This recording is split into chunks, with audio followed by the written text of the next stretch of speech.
Hello everybody, welcome back. This is Mandy from Hope Design. Sorry about my voice. Still a wee bit under the weather. But one of my wonderful classmates in the Sheleeart class tagged me in a video that she did, and I told her I wanted to try it. So I'm gonna try to do it.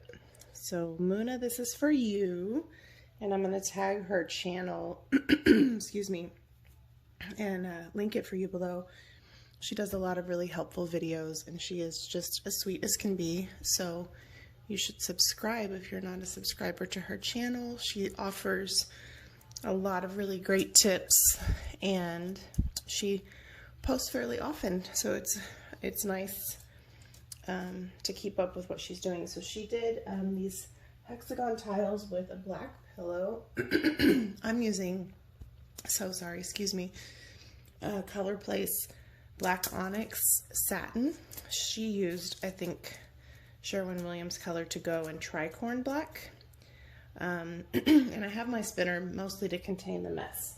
So I'm using similar colors to what she used with a slight variation. So she used Boysenberry from Colourarte, which is an all-time favorite of mine. Excuse me, so sorry. That's like super gross, I'm sure, for you guys. So this is Boysenberry, and she used Ginger Flower from Colourarte, which I love, with a little bit of magenta in it. I'm going to use Hot Orchid, which is the Prizm pour from Colourarte, and another just beautiful color. And she just did these really beautiful, elegant swipes. So I'm going to try to make a set, and I told her I wanted to give it a shot. And I mixed up these paints the other day, but I just have not been feeling very well, and so painting is one of my favorite things to do. But when I would rather sleep than paint, you know, I'm not feeling too great. So tonight I wanted to try to see if I could at least do these. And she used 24 karat gold. I'm using Egyptian coin from Colourarte. This is also a Prizm pour color. So this is the bloom recipe. If you haven't taken Shelly's class, there's a 15% off promotion code in the description box. It's very well worth taking it. And there's also a 20% off promo code for Colourarte for anything on the Colourarte website in the description box. And the brand new Prizm pour colors are out, so you're going to want them. As soon as mine come in, I'm going to do my best to show you guys. And I'm going to swipe with this. I'm going to use Paynes Gray Cell Activator for my swiping. That's not, I don't think, the same color that she used, but that's what I have mixed up and I need to use it. And so that's what I'm going to use. This is Golden Heavy Body, and I usually do a 3 to 4 parts Australian Floetrol to 1 part paint. It just kind of depends. This is a little thick, but for a swipe it's really quite sufficient. If you saw the recent swipe we did on a black pillow on a wood round, I used Paynes Gray. I really like Paynes Gray as a cell activator. So the reason I like to use the card is I feel like I can control it a little bit better. So here we go, Mona, this is for you. Hope mine will turn out as pretty as yours.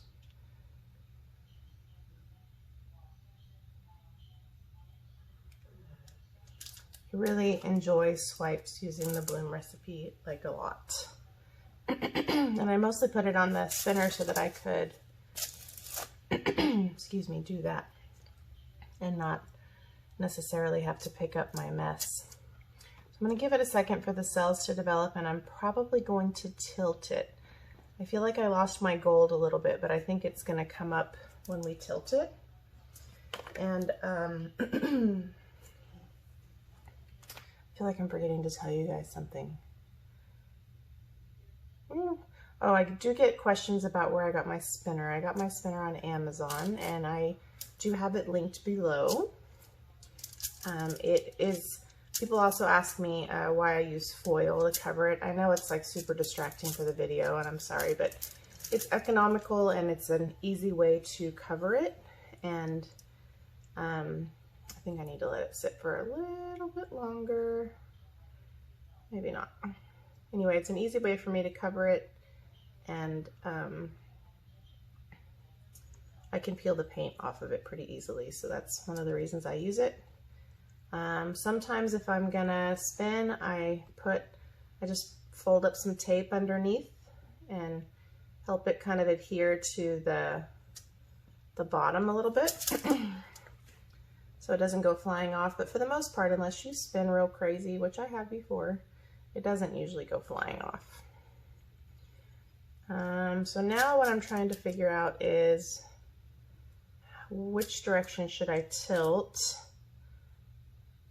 for a little bit of contrast. I don't necessarily want it to just be a straight line across. And I'm not necessarily trying to cover it with like absolutely no negative space, but it's just really simple and beautiful. So I kind of like the little swoosh there. So a little bit of a tilt. And I think what I'm going to do to cover this part is, I hope you guys can see me. You may not even be able to see what the crap I'm doing. Nope, you sure couldn't. So sorry. So I'm basically just trying to tilt enough to cover the edge. That's what I'm doing here. When you see me picking up paint and grabbing the edge, that's going to tilt off. So I'm not really worried about that being perfect. And it's a good way to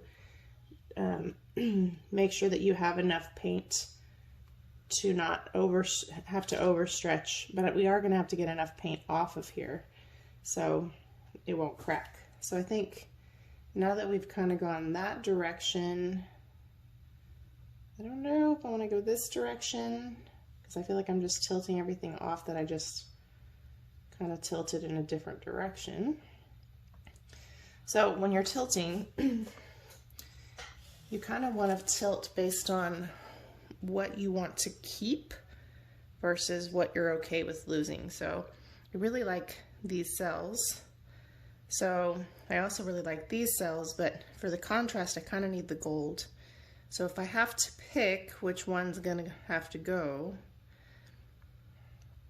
that's gonna help determine where I'm gonna tilt. And ultimately, we're gonna end up stretching mostly just the negative space off. But when you really like the composition of your cells, like I kind of like the tiny, tight little cells. Now you're not gonna always keep those on a swipe, obviously, because of the stretching or the tilting, but I do like them. And I shouldn't have put that Boysenberry there because now I'm having to over tilt. But I have a lot of paint still on here, so I'm having to kind of tilt some of this stuff off or we're gonna leave too much paint on here and it's going to crack. So why does it do that? I will share with you because I found that to be one of the most absolutely aggravating things when I was learning this technique, because I would finally feel like I was getting somewhere and the next morning I would go in and check my painting and it would have cracked, or my tile would have cracked paint on it, and I was like, what the heck? So it essentially cracks for a couple of reasons. It can be because your paint is too thick. So as your paint is drying, the bottom paint, or your pillow paint as we call it in this technique, dries faster because the paint on top is too thick. So it can be for that reason. It can also be because you leave too much paint on the canvas, which essentially causes the same problem, so to speak. The bottom paint, your pillow paint, ends up drying faster than what's on the top because there's too much paint on there. So how do you know if you have too much paint on your tile or your canvas? If you spin it and it wiggles like, I don't know, like belly fat, then you probably have too much still on the canvas. If you tilt it and your whole design continues to move, like we still have a little bit too much on here. You see how that whole design is moving slowly but surely? We still have a little bit too much on there. So you want to make sure that for the most part, what you're tilting is really more of an effort before you stop tilting or stop spinning. Your paints can also crack if you just spin the absolute crap out of everything, but that is really not the common reason that that happens. It really happens more often because of too much paint or your paint is too thick. So when I first started this technique, everybody would be like, your paint needs to be really thick. And I was like, oh, how thick, you know? And I would hear people say over and over and over again, your paint needs to be thick, it needs to be thick, it needs to be thick. And I was like, I think my paint is too thick. And people would be like, no, it should be thick. Well, I mean, yes, it should be thick. It's not going to be like when you do a Dutch pour for sure. It's not going to be like when you do maybe even a flip cup, you know, where your paints are a little thicker, or a ring pour. But I took that way too literally, and my paints were like you could barely move them thick. And so I would get very little cell activator coverage because I had such thick paint. So my recent pour, my wood round that I shared, I don't know, a week or so ago, a couple days ago, I can't remember. There was a little bit too much paint left on the surface, and it cracked in a couple of places. It's not super noticeable, especially because it's on a black background, and I primed the wood round, and that was one of the reasons I did that with a black primer. And when I resin it, most people will never ever be able to tell. But for the most part, I stopped spinning it because I was afraid to mess up the design. So if you're someone who tends to use too much pillow paint, and I am someone like that, like here's a perfect example. I love this composition just like it is, and I'm already having to fight the drips and the whatever because there's still a little bit too much paint on here. I think it's going to be okay if we leave it like this to dry, because it's a tile and it'll probably dry faster than a canvas. But there's still a little bit too much paint on here. But look how pretty. But that's also where you have to know that, okay, like I like to have enough pillow paint so that my design doesn't get totally jacked trying to get my paint to the corners, which is kind of how I developed that habit. That is a bigger issue with tilting versus spinning. With spinning, you really just don't need as much. But when you're tilting, you need maybe a little bit more than when you spin. But as you can see, I did not need as much as I put on this. I still really super love how this turned out. So thank you, Muna, for the beautiful idea. Excuse me, and look at the sparkle. You just can't really beat Colourarte. That's just amazing. So I want to do at least one more with you guys. And I'm going to try to use a little bit less pillow paint, but I hope that those tips help you, because I know when I first started pouring, I was so frustrated by those things. And that's one of the reasons, like when I see people ask in several paint pouring groups, and I'm in lots of them,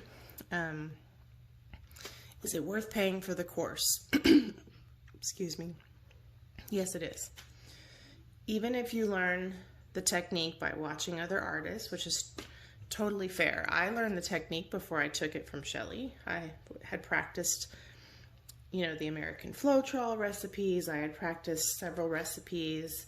So when I took her class, it was really reinforcing what I had learned. Let me get something to set this on. But the reason why I say that it's worth taking is because the support that you're going to get from other people who have taken the class, not just Shelley and her team, but other students, is really amazing, and you're going to get the encouragement from other people, and other students who have learned the lessons that you're learning are going to be able to offer you support and suggestions to help you. And of course, Shelley and her team were great about that too. But I see people asking questions now that I remember being so frustrated about. And it's like you get to encourage them and help them understand how to overcome that. Because it is super discouraging when you're trying to do something really well and you don't feel like you can catch a break. And so it's just worth it to have the camaraderie of people who are in the boat learning with you. You know what I mean? So I'm going to go like this for one reason, and that's just to expand that surface a little bit. So when we swipe a little wider. I don't want to spin it quickly because then it's going to start flying off. So that's my effort to try not to overdo the pillow paint this time. So I hope that those tips were helpful for you guys. So here we are with the Boysenberry again. And that's why, you know, I know that those of you guys who watch our channel and watch other artists who do blooms are probably like, okay, enough with the little tiles, right? Do a bigger piece. I get it. But that's why we practice on small surfaces, is because that's what it takes to get the composition and to get the technique down, is to take the time to try on smaller surfaces. And then once you kind of get your bearings on a smaller surface, you feel like you can branch out a little bit. So I think the biggest blooms I've done, like regular blooms, not swipes, have been on like 10-inch, 12-inch surfaces. I think the biggest, yeah, it's the biggest bloom I've done. I've done bigger swipes than that. And I've been doing this for a little bit, you know. So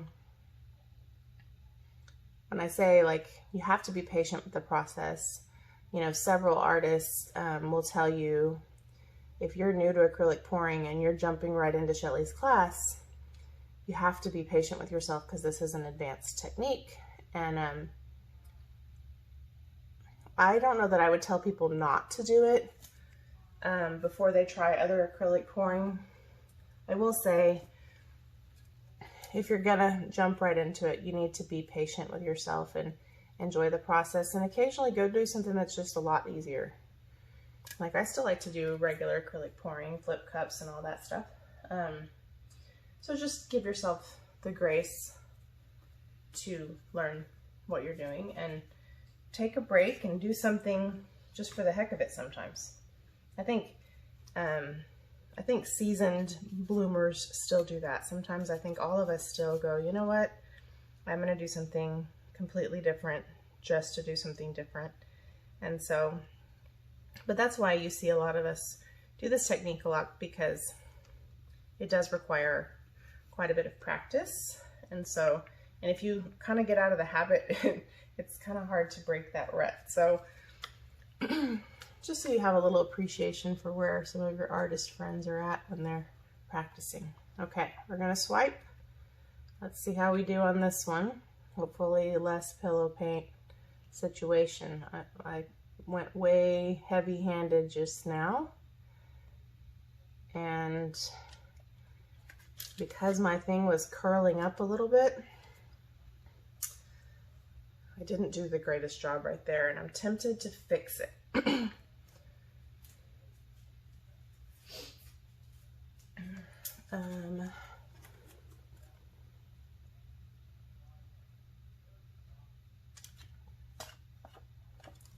Hopefully that works out. May not, but we'll see. I'm very tempted to mess with this part one more time.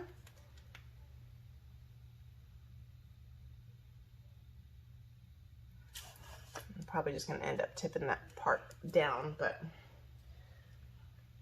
okay. So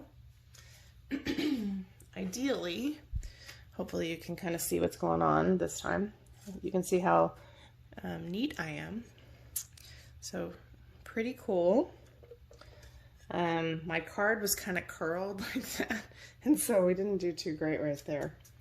So I'm gonna try to maybe not get as dirty this time and tilt on this thing. I kind of feel like I should have. Who are we kidding? I'm picking this up. It's already dirty anyway. Okay. And I'm gonna catch the corners right here. That didn't work out perfectly for me the last time, so the reason why is because we're opening this up, but this isn't opening up, so I'm not wild about that. But I want to get rid of this part that basically is just nothing but negative space. Excuse me, so sorry. Really should have pondered a voiceover instead of doing this. But I kind of wanted to walk you guys through what I was doing, so that wouldn't have maybe been as helpful. So you can see what I did there didn't pan out the greatest, so I'm gonna have to kind of favor swiping that off. So let's see. First, I kind of want to get these cells more or less to the edge. I love this. It kind of is terrible that that didn't do the same thing. It's weird. I think it was maybe the way I swiped it. Whatever, I'll work with it and see how far we get, huh? So, let's see.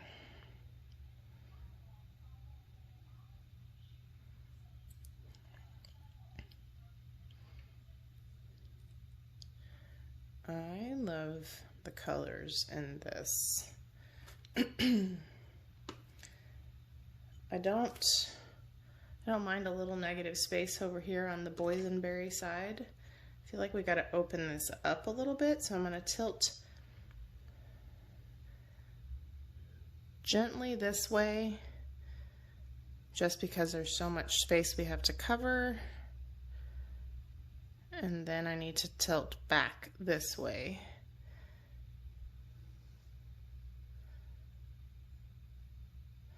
I don't want to lose everything on that edge, but I don't like what I did there, so I'm trying to find like plain black pillow where I can kind of help this to the edge without maybe having to work so hard to get it there. I can even live with a little gold or a little shimmer in there. I love that Egyptian coin color. So golden bright iridescent gold is my favorite tube paint that is gold.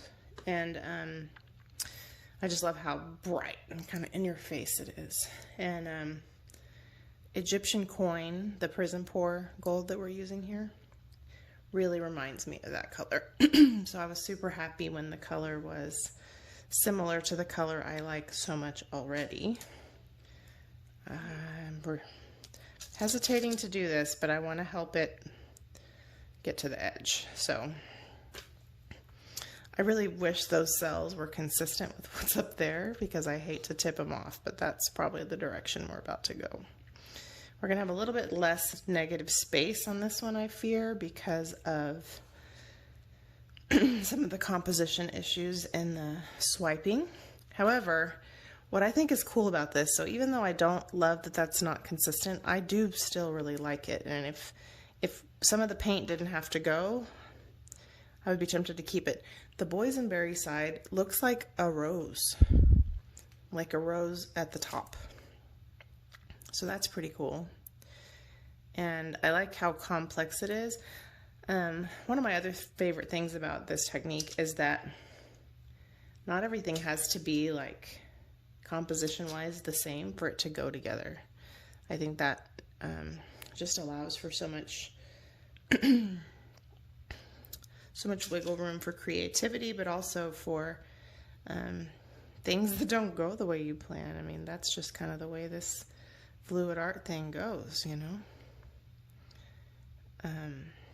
Look at it. It kind of looks like a rose. I really love these colors. And you know, one of my favorite things about watching other artists, and if you're a fluid artist, I'm sure that you can appreciate this, is some artists use colors together that I probably would never think to use. And then when I see them do it, I'm like, why have I never used those together? Those are great colors together. Like the other day, Mona did she did a bloom. I think it was using a TLP pigment, the new Funk color. It's kind of a fluorescent purple, really pretty color. But she used, she used a light sky blue from Amsterdam, and it was like the perfect balance of those two deep, rich colors. And I was like, I'm gonna try that. I really liked the way the color combo turned out. And sometimes people use colors that I don't even think will match, and when I see them layering them, I'm like, all right, I see what you did there. That's amazing. So I think that is one of the greatest reasons to support other artists, is sometimes you can be completely inspired by their color choices. I've bought paint multiple times because another artist has used it, and I've been like, wow, I would have never even cared to buy that color until I saw you use it like that. So I just encourage you to, you know, allow yourself to be inspired by other people. Somebody asked in a paint pouring group the other day, is it okay to use the same colors that someone else has used in a pour when you really liked it? Or is that like considered like stealing or a no-no? And my response was, I think any artist that inspired you would be touched that you chose to use colors that they used because you really loved what they did with it. And, you know, they don't own the colors, so of course you can. So that's how I feel about it. I think you should be glad that your art inspires other people. And I think you should welcome people taking those tips from you. I think that's why we YouTubers do what we do. It's sort of like a pay it forward, you know, like, hey, this has really been life-changing for me, so I want to share my journey with you. So, you know, I encourage people to learn from each other and really explore and try new things. So now, all I'm doing, kind of okay with the composition. Looks a little crazy, but I still like it. So, but all I'm doing now is trying to make sure that I have enough of it off. Because now that we got those strange corners covered, I just want to make sure that we're not going to have drippage. So one of the things I have noticed with these hexagon tiles, I got them at Home Depot. I had to like special order them and pay for them to be delivered to my house and that kind of stuff because my store didn't have them. But what I noticed about them is, unlike the like Lowe's square tiles that I really like to use, these are ceramic coated on the edges.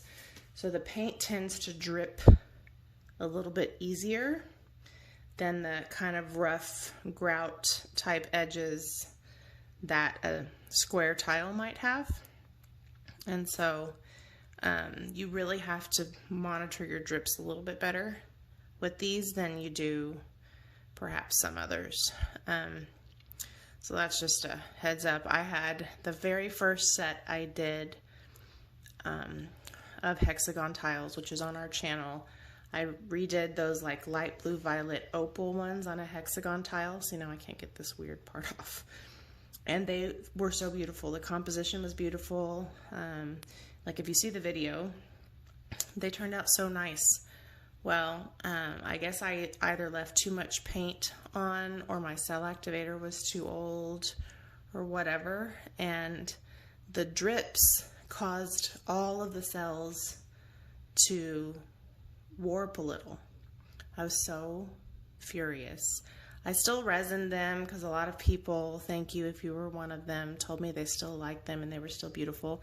My husband said the same thing, so I knew it was one of those times where I was just maybe too close to the problem. And so I still resin them, and we still have them for sale. I'm actually about to put them on our Etsy shop. And they're still beautiful. It's just when you know what you were trying to do, it's so discouraging when that stuff happens. So I will warn you, if you haven't messed with some of these hexagon tiles, that is something to be mindful of. Is the edges being smoother is nice, but it does cause drips to be a little bit more of an issue. Also, I sand the bottom of my drips with a circular sander, whatever they're actually called, orbital sander. And when you have a resin drip that really just is really pronounced, the sander yanks it off the side because the side is smoother than before. So those are the things that I have noticed since working with these. Like, I have to repair one of the ones I did because it just pulled the resin clean off. So I'm a lot more careful with drips now for those. They're really pretty, and I love the shape, and I love how unique they are. But they have their own challenges. So I still use the sander, but I'm very careful when I get to an edge where the drip is pretty significant, because like, I'm not trying to repair and redo edges of a coaster. That's not really how I want to spend my time. So just be aware of that difference if you do check them out. What I did, if you have trouble finding them, is I found them on the Home Depot website and I ordered them by the case. And I paid the $8 or $9 to have them delivered. So I ordered like 5 cases because I needed to make it worthwhile. It was still a little bit cheaper than ordering from Floor & Decor, who has hexagon tiles as well. Because theirs are more. Maybe they're easier to work with. But for now, I like these. And that's just some of the learning curves I have learned. So this video has been long enough, so I'm going to turn off the ring light and let you see with the flash on. So I think it's pretty. I like the composition, even though it's kind of strange. It'll look really cool under resin.